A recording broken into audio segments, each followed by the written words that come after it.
Hello, hi, hey, my name is Michaela Ray, and today, we're coming back at you again with another video. Wow, that was aggressive. Today's video is going to be a little bit of a different video, as you guys might have seen in a different upload. Today is the first installment of my series, Makeup and Murders, and just a little quick rundown as to how this is kind of going to go as of right now. So, as of right now, I already have my first person. I have all kinds of notes and stuff on here, so this should be pretty good, but I get sidetracked easily. Wow, my head's cut off. Hold on. That's a little better. Where was I at? Oh yes, so these videos are kind of gonna operate in the sense of I'm going to get ready. Reality is in this video, it is almost 9 o'clock at night. So I'm not getting ready for anything. In fact, I'm doing quite the opposite. So yeah, so in these videos I'm going to be applying makeup and just talking about the people and or peoples involved with these particular cases. I wanted to do it this way because I didn't want to really stray too far from the actual aspect, like the makeup aspect of my channel, but I wanted to give you guys different content that other people might enjoy, like talking about spooky things. I enjoy spooky things a lot. I spend a lot of my time browsing the internet, watching documentaries, listening to creepy things. So if you're anything like me, these videos might be just up your alley. And if that is the case, please just keep on watching and please leave comments in the comment section below so I know what you guys would like to see. That's really important to me in regards to this series. I might even do a couple of missing persons cases, though if that is the case, I will be doing Ohio missing persons cases. I live in Ohio and obviously I'll cover other ones, but I do want to focus a lot on the Ohio missing persons cases just because I live here and it's very close to home, some of these cases. We hear about a lot, unfortunately, especially up in like the Cleveland area. So, yeah, if I do those videos, it'll probably be mostly Ohio video or people missing from the state of Ohio, but also other people at the same time. So if you guys are interested in this, please just keep on watching, and the video will roll in just a second. Okay guys, so today the very first person that we are going to be covering is going to be Mary Bell.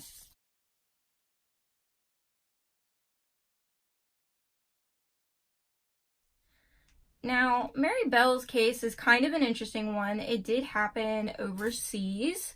So that makes it a little bit, it also happened quite a while ago. So there's not tons and tons and tons of like, information that I could find, mainly because Mary Bell's identity was actually, and I'll get into this also a little bit later, but Mary Bell's identity was also changed when she was released from prison, so that kind of makes it hard to do like a where are they now or what are they doing or anything along those lines.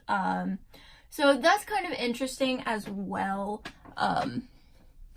There's a lot of very interesting things that came out of the Mary Bell case, simply for the purpose of protecting people who killed when they were very young but are less likely to reoffend.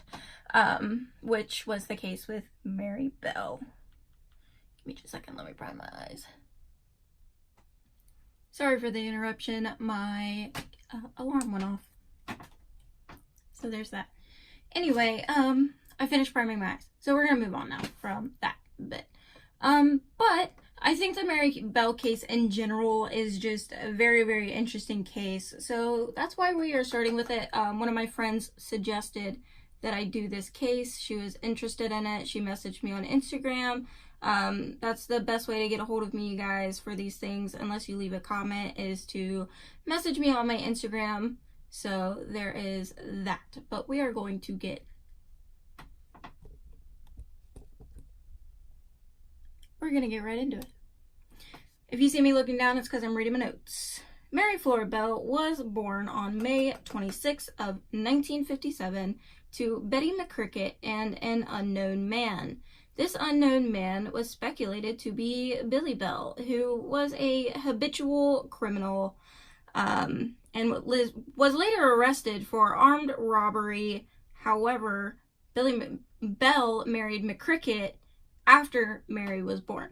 So from a very young age, Mary Bell was put in a situation that no kid should be put in, and that is living with a criminal. And I have really strong feelings about this, like I really do. If you're gonna be a petty criminal, please don't have a kid, or please don't be married to people who have kids. I have a very strong opinion about that.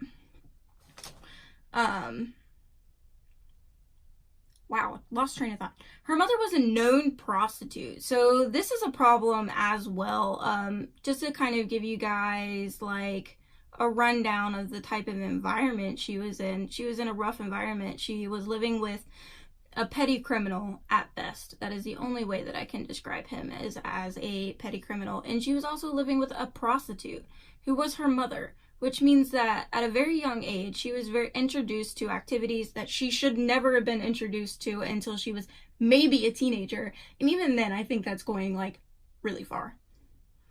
So her mother was a known prostitute and was known for being absent from the home due to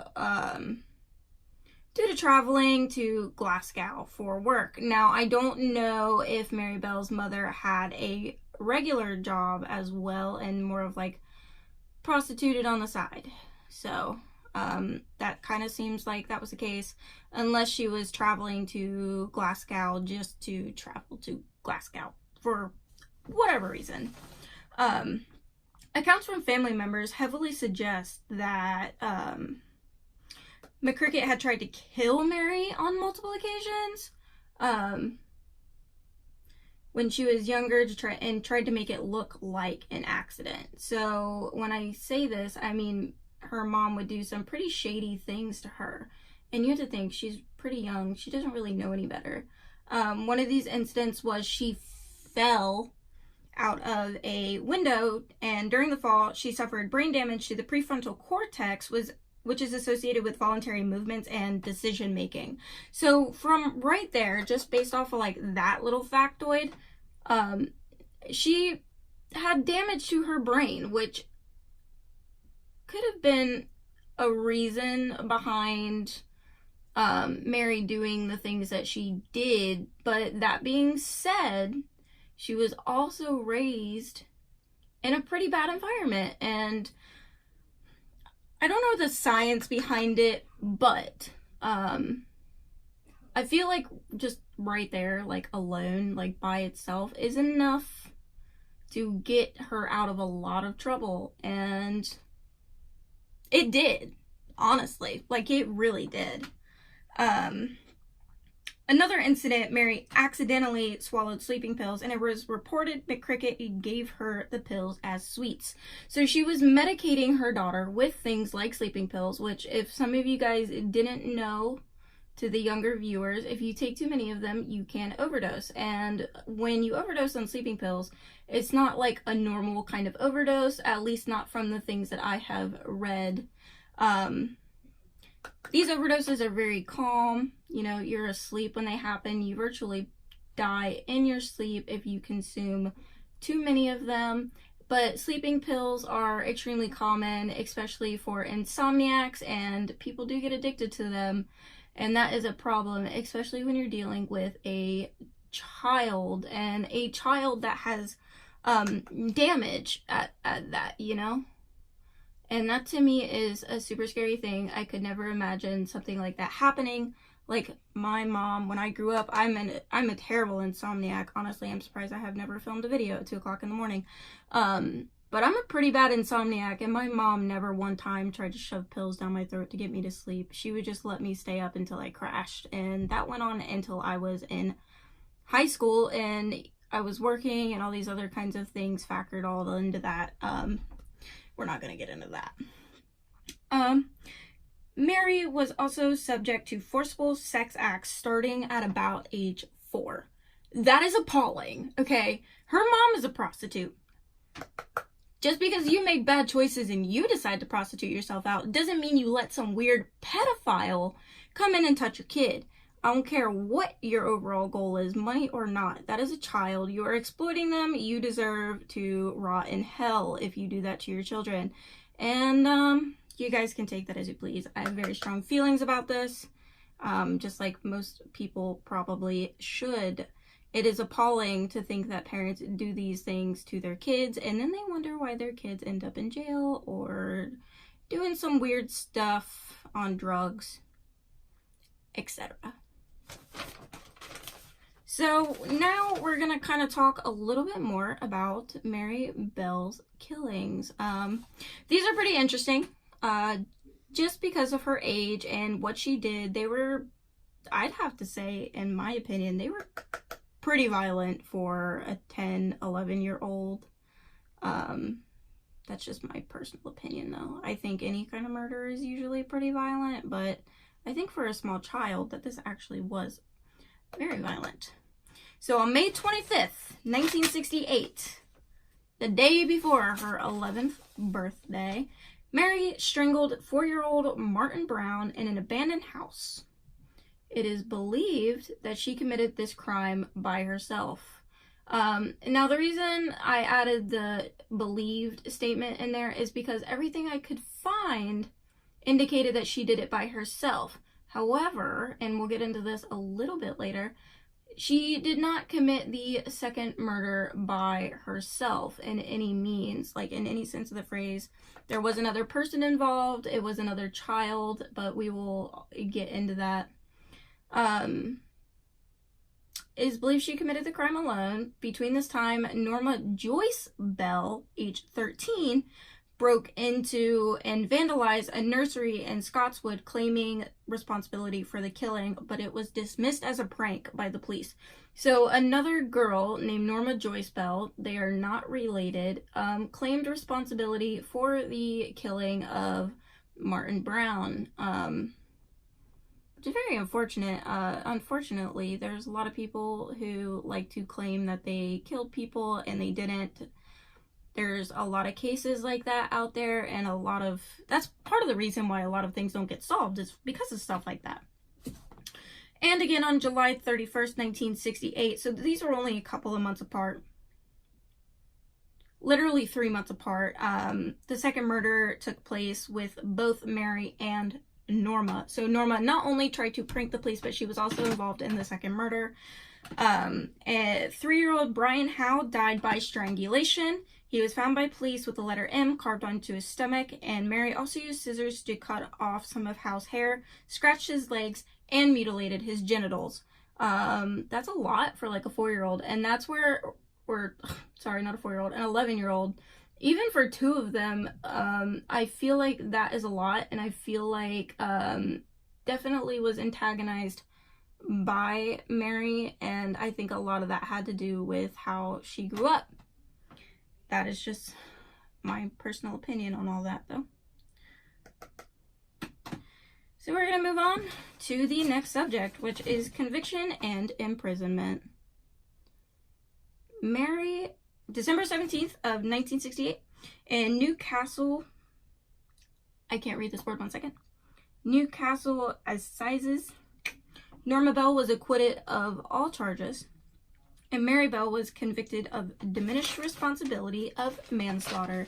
So the only thing that I can really think of that would warrant her being convicted of diminished responsibility manslaughter would be A, her age, B, the environment she grew up with, and C, the fact that she had a fall that damaged her prefrontal cortex, which, as we've discussed earlier in the video, is a big part of how you make your decisions.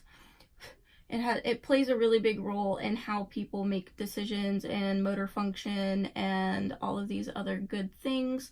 So diminished responsibility to me makes a lot of sense, though. However, in my opinion, I do think that she deserved a little bit heavier of a sentence just because of the nature of the crime, how graphic it was, especially what she did to the second boy with cutting off his genitals and those types of things.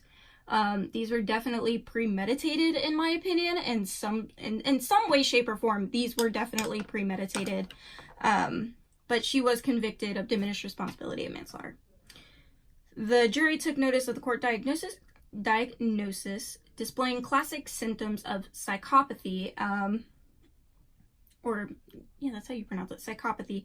So she had psychopathic tendencies, therefore, due to her age, due to other circumstances, she was convicted of diminished responsibility.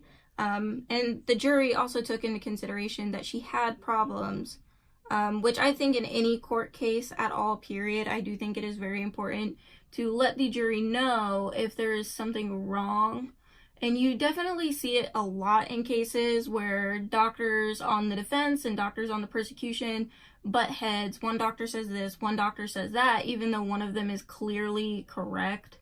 I really think, and this is just my personal opinion, I think that needs to change about the justice system immediately, because I don't think you should try to prove or disprove if a person has a problem. I think you should just get court doctors in there and have one doctor diagnose. I really do, or 2 doctors, 3 doctors even. I don't think that it should be okay for a prosecution to be like, oh, no, this person doesn't have this, when the defense has lined up everything perfectly, displayed everything they need to display to show that there's something actually wrong with this person. And a lot of times you see people get convicted off of the prosecution's diagnosis. And honestly, I just think that's really sad. It promotes a certain vendetta, and I understand wanting justice for family members and those kinds of things. But if there is something legitimately wrong with the person, it needs to be acknowledged, and it needs to be acknowledged by the jury. That is just my humble opinion on that. I do think it's extremely important. Sorry that I'm super digressing from the actual facts of the video, but I have to get some of my opinions in there too. She was described as a huge danger to other children. Yes, I agree with this. At the time, I think Mary Bell was a huge danger, and I think that she had a lot of animosity toward children with normal lives, and she only killed boys, which obviously shows something else, like the fact that she was prostituted at 4 years old. Obviously that would have like a really long-lasting mental effect on somebody. And I would probably have a lot of animosity toward boys too. And I understand that she was also very young at that point in time, and she had a grudge, to say the least.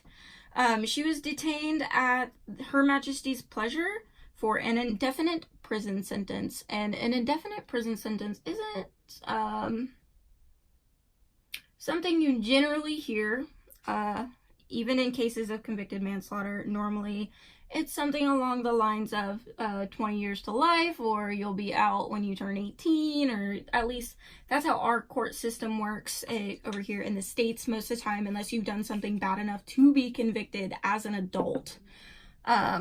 So she was detained for a indefinite sentence. Then she was sent to Red Bank Secure Unit in Newton-le-Willows, Lancashire. This facility would later house John Venables, one man who came James Bulger 25 years later. If you guys haven't heard of that case, it's pretty freaking disgusting, and I will definitely cover it for you if you would like me to, so just leave a comment down below. After conviction, Bell's mother somewhat exploited the situation with the press, claiming she had writings of Mary's, which she sold. They were not able to prove that these were Mary's. So that is, you know, there's that fact. But also, can we just talk for a second about how disgusting it is to exploit a child in a situation like this? Can we just talk about that for a second?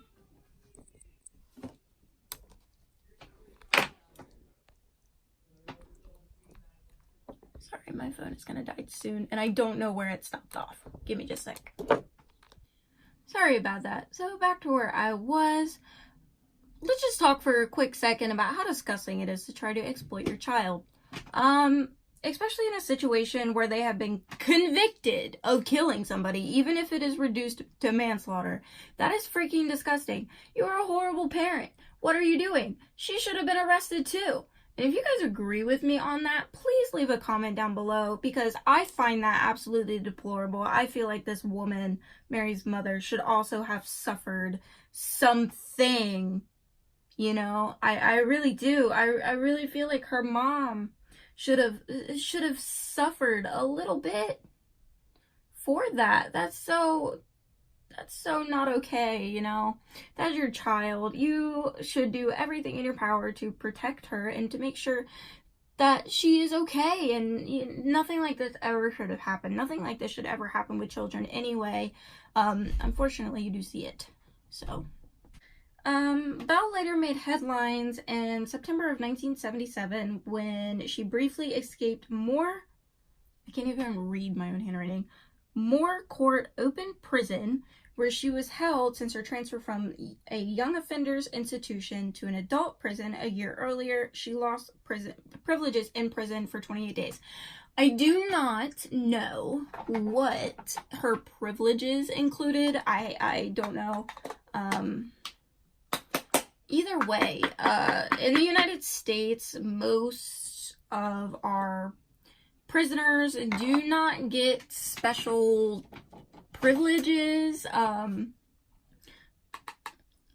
Maybe they should, honestly, but most of our prisoners don't get special privileges. In fact, a lot of the time you hear about prisoners murdering other prisoners and doing some pretty bad things. So, and also, how did she escape? From my understanding, Moore's Court Prison is supposed to be like a pretty tight lockdown type facility, you know? So I don't understand how that happened. I really don't. And I don't think losing your privileges for 28 days is long enough for escaping. I think that should be a little bit heftier. I don't care how old you are. You absolutely know what you're doing. So, she also briefly lived at Cumberlow Lodge in South Norwood. I have no clue where that's at. I probably should, but I don't. I hope that this video is like going halfway okay, you know, for the first time I'm ever doing it. Please let me know in the comments down below. So now we're gonna kind of move on to her life after her prison sentence. In 1980, Belle was released at the age of 23. So from the time she was 11 years old until she was 23, she was in prison in the United States. And I know this obviously isn't the same over there, but in the United States, if you are convicted of anything, if you are convicted as a minor, then you normally get released when you are 18. If you are convicted as an adult, you normally will go to a juvenile detention center and then will be sent to an adult prison upon turning 18. So I'm not entirely certain how that works. To me, it seems like she was in adult prisons either way. So there's that. But when Belle was 23, she was released from Askham Grange Open Prison after 12 years and was granted I can't pronounce this word. Anonymity. She was anonymous. A new name, new life, pretty much everything. She was granted protection, essentially, for her past. Mary later had her daughter on May 25th, 1984. So her and her daughter shared a birthday, which I think is pretty cool. So there's that. Belle's daughter had no idea of her mother's past. None. Until, or that she had been in prison or anything like that. Until her location was discovered by reporters in 1998. She and her mother left the house with sheets over them. So essentially, reporters figured out where the Belles lived, and they decided they were going to go do a quick checkup on Mary and, you know, just see how she was doing. And obviously Mary had a daughter at that point in time, and they had to leave with blankets and stuff over their face so the press could not get shots of them. And the reason they did this is because Mary should never have been at a risk of being exposed ever. She did some pretty crappy things as a child, this is true, but she's an adult and she has her own kid now. And I really do feel like in those situations, the reporters should really just lay off and leave it alone. And I say this because you're potentially putting that person's life at stake. And I understand that she took a life, I get it, but she was a child when she did so, and she was in some pretty bad circumstances, which is why she did it, like, in all honesty. So I don't understand. I don't get it. I don't understand how this ever happened. And in total honesty, I don't understand. Belle's daughter was also granted, we're gonna try this word again, anonymity. Anonymity? She was anonymous as well. Only until she was 18 and May 21st of 2003. Only until she was 18, Belle won a high court case on May 21st of 2003 to have her and her daughter's identity remain anonymous for the life. And this is sometimes referred to as the Mary Bell Order in Britain. So because they were granted anonymity, but her daughter was only granted it until she was 18 years old, Mary Bell fought the court for that, because her life is still at risk. If people were to find out who her parents were, or parent was, she would probably be hurt. They probably have all kinds of problems on their hands, so on and so forth. There are a couple books also related to this case by Gita Sarini. The Case of Mary Bell, 1972, and Cries Unheard, The Story of Mary Bell. Now, this was particularly controversial because Mary was paid for her involvement, as it is an in-depth biography. Bell is one of the 13 child killers reported on the book, Children Who Kill, Profiles of a Preteen and Teenage Killers by Carol Ann Davis in 2004. So if you guys are more interested in this case, there's a couple of books that you can read. There's a couple of documentaries. If I'm not mistaken, Mary Bell was also featured on Killer Woman, which is a TV show that airs on, I want to say, FX in the United States. I don't know if you guys have anything about that, but it's actually a really cool show. They just talk a lot about child killers, and they talk about female killers in particular, which I feel like people don't hear enough of. So yeah. Overall, this case is pretty frustrating simply because of the age, simply because of how it was taken care of, the environment that she grew up in. It was horrible.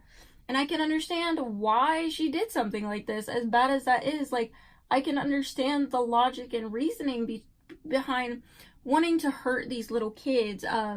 She is probably, or was at the time, in the mindset of all men want to hurt me, even if they're little, because her mom prostituted her at the age of 4, or started to, and God only knows what those people wanted. And not to mention, that's totally pedophilic, so which is a huge crime, like, in and of itself. It's absolutely disgusting, and I can completely understand why something like this happened, why Mary Bell did something like this, as unfortunate as that is, you know.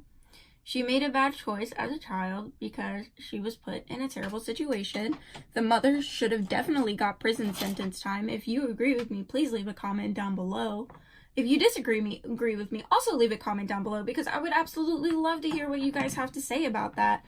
I think that it's deplorable that something like this happened to this little girl, and she didn't know how to handle it. She didn't know how to deal with it. She didn't seem to have anybody she could have turned to help her. I don't think she was educated enough to potentially call the police or anything like that, or maybe she was threatened. There's so many different things that could have happened that could have led to this happening, number one, but also could have prevented it, number two. And I just think it is absolutely disgusting that something like this happened in the first place.